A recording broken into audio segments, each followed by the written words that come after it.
প্রিয় শিক্ষার্থী, basic creative একাডেমির পক্ষ থেকে স্বাগতম।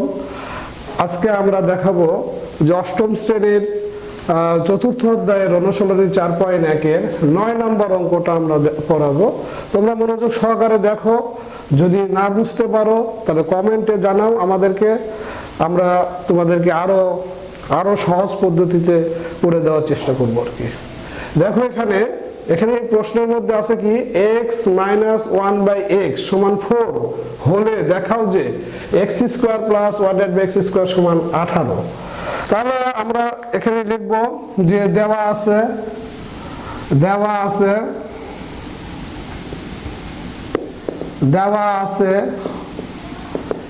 x - 1/x সমান 4।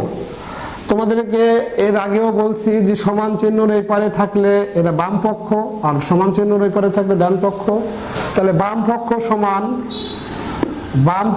সমান x² + 1/x² সমান a² + b²। দেখো a² + b² এর সূত্র ফেললাম। এই সূত্র কোন সূত্র ইউজ হবে? এখানে তো তিনটা সূত্র আছে, তো তখনই আমরা লক্ষ্য করব। দেখো এখানে দেওয়া আছে কি আছে, দেওয়া আছে x মাইনাস আছে। এখানে এই মাইনাস যখন থাকবে তখন আমরা এই সূত্রটা ফেলবো আমরা আর কি।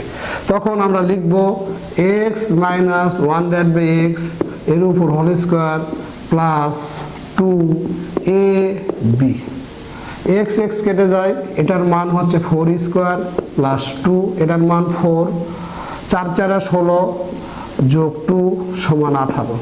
এটা হচ্ছে ডান পক্ষ। এটা বলছে দেখাইতে বলছে, তবে আমরা লিখব বাম পক্ষ সমান ডান পক্ষ।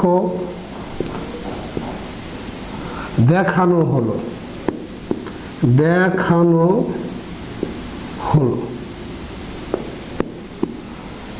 এই খুব ছোট্ট অঙ্ক এবং শেষ।